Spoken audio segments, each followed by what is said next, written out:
The biggest mindset shift that you need to make when starting a business online or attempting to develop a following is getting over your fear of just basically everything that's going to happen. Most people are, to be quite honest, very afraid of just getting any kind of criticism or like putting themselves out there and having their work not appreciated, or putting themselves out there and having their work dunked on or made fun of or laughed at. And I'm going to be entirely honest, most of the time that never really happens. So the reality is that most of the stuff that you make when you're starting out with basically no following is just going to get ignored. Like, if it's not very good and it doesn't resonate with people, nobody's going to interact with it. It's going to get no engagements. And like, yes, that's kind of crushing on its own, but most people are not going to sit down and really waste any amount of time dunking on you, laughing at you, criticizing you, etc. Very rarely you'll get people who say, hey, maybe you need to fix this thing or that thing or this other thing. I think it'd be better if you did this. And sometimes those people are wrong and sometimes those people are right. You take that into consideration, you make some changes, you make some tweaks, you continue to improve, you learn as you go along. Over time, so long as you continue to improve and you continue to keep making stuff, you are going to find more and more people are going to see it. Then slowly and slowly, you're going to build up into having some kind of following and being able to run some kind of business off of it. I think that I was really afraid of putting myself out there in part because, again, I was just really afraid of any kind of confrontational interaction with somebody. Basically, I was just like really afraid that anybody would say anything bad about anything that I wrote. And sometimes it would just like really elevate my heart rate, make me really anxious, where I would see somebody who like made some kind of comment that's like, oh, this isn't good. You know, like not even something that's super mean, just they'd be like, oh yeah, this is bad. And I'd be like, ah, man, like that ruined my day. I'm gonna go like, you know, cry in a corner or something. Whew. But yeah, you see, the thing is that generally doesn't happen very often. And the thing is that over time, you just get more and more used to it. You get more and more used to the fact that the reality is that, you know, basically you get a certain number of attempts, right? It's like you imagine that you're sort of like putting a quarter into a slot machine, right? Yes, you know, maybe it's not necessarily going to be, you know, the most beneficial use of your time or your money, but you know that you could get a jackpot if you keep putting coins in. And that's what every post that you make on the internet is like. It's like a slot machine. It is like, you know, gambling to that extent. It's not like gambling in most other ways, but essentially you're gambling with a small amount of your time and your effort that, you know, it'll go viral, it'll reach people, that it will be something that a lot of people appreciate, it will be good work. You know, like most of the time, what you lose out on is just like, okay, you lost a small amount of your time making this thing and you can move on with your life. It's not like, you know, you put a coin in sometime and suddenly like, you know, suddenly some gangsters are going to show up and beat you up and take all the money out of your pockets. No, like the thing that you're losing is that you're slowly and steadily losing a bit of your time in exchange for the chance of something much bigger. Of course, the easiest way to ensure that you're not winning is just, you know, being afraid to play the game. And if you're not putting coins into the machine, you're absolutely not going to win. I think also that there is this big misunderstanding about sort of just how the internet works in a general sense. A lot of people have a very strong misunderstanding of basically just how easy it is to make a big following on the internet, just because they look and they see all these people who did develop big followings and they seem like they happened overnight or relatively quickly, and so they think that must be how it normally works. And that's actually not really the reality for most people. There are a lot of people who you might think that they blow up pretty quickly, but the reality is that they were putting in hard work for 5 years, 10 years beforehand, and then one day it all started to come together. It wasn't that it was an overnight thing, it was that it was a 10-year-long thing that just happened to come together very suddenly, all at one point. So survivorship bias is essentially the idea that you have, you know, some kind of process where some people survive, some people don't survive, and then you only see the people that survive, you don't ever see the people that don't survive.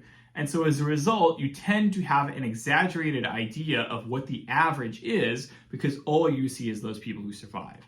If you said, say, 100 people and say 50 of them survive and 50 of them, you know, basically you never see again, this might give you the impression that, okay, the survival rate is like 100% or something like that because 100% of the people that you've seen have survived, right? Of those 50 that you've seen. But then the other 50 that you haven't seen, those have failed. And so the reality was that the survival rate was actually closer to 50, and you were just not aware of the actual statistics, the actual numbers in place. A really good example about this is there's this lovely anecdote that everyone always throws around, the image that everyone shares of, you know, fighter planes in World War II. So the whole idea was that, you know, in World War II, They had these fighter planes, they would go out, they would come back, they would see like, okay, these fighter planes have all this damage here. And so these are probably the places that we need to armor the planes further so that they are more resistant to damage. Well, the problem is that you are taking a sample only of the survivors, right? So you send out some planes get shot down and die, some planes come back, survive. So you're looking at those survivors and you're saying, okay, we know where to armor based on how these guys have taken damage. When the reality is that what you've gotten from this is actually a picture of all the places you don't need to armor because they are all the least sensitive parts where the plane can take damage and still return. And of course, that happened to be a lot of like superficial damage to the wings and so on. When the reality is obviously that if you take, serious damage to the cockpit, the airplane captain gets shot or something like that, then that's obviously going to, be a pretty instant death, right? And so the reality is that you don't want to be armoring those places where those survivors came back with bullet holes. You want to be armoring places that they didn't have bullet holes. And this same effect is very, very present, especially in, basically just any kind of online sector. You see someone like Mr. Beast who has, millions and millions and millions of followers, makes a crap ton of money. You think that must be an awesome job. You don't see the, say, hundreds or thousands of people who tried to start a YouTube channel, couldn't make it work for themselves, got like 10 views a video or something like that. Nobody paid attention to them. They didn't make any money. They eventually just gave up and stopped making videos or moved on with their lives, right? And the reality is probably somewhere between those two. If you are starting out some kind of online business, trying to develop a following, something along those lines, yes, you are probably going to be better than the average person who does very little and ends up failing out, right? But that doesn't necessarily mean that you should be expecting that you're going to be anywhere near Mr. Beast anytime soon, unless you have his, specific set of circumstances and the things that he's got going for him in addition to his skill set. You need to learn to say like, hey, I know that like Mr. Beast is a survivor, but I don't know what happened to all the people who don't survive. I don't know what the actual statistics is. And I can tell you quite honestly that yes, like a lot of people fail online businesses. A lot of people try to develop some kind of online following and fail and give up and move on. And so the reality is much closer to that failure than it is to being Mr. Beast for the average person who tries it out. That doesn't mean necessarily that you need like a super big audience to really have a successful online business. I've never had a super big online audience.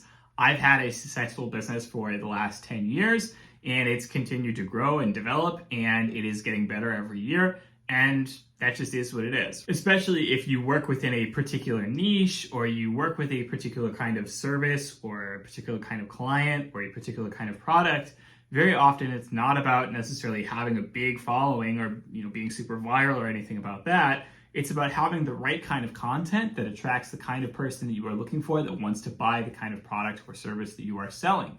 And that means that if you know how to do that, you don't even necessarily need a huge following. You don't even necessarily need social media. You can do that very often by just having like the exact right kind of offer, the exact right kind of advertising, and so on. The thing that I have to emphasize over and over is that every shot you don't take is a guaranteed loss. Every shot that you do take, yeah, a lot of those might end up failures. You might end up with a lot of online posts that, don't gain any traction. No one cares about, maybe somebody badmouths it to you, whatever. But, one out of every, say, 50 or 100 things that you make might be something that a lot of people like, that goes viral, that continues to expand your audience and helps you to grow further. And then you learn over time to focus on those things that give you those best results, continue to lean into those, continue to develop those, and over time you get better and better at figuring out exactly what people want and how you can give it to them.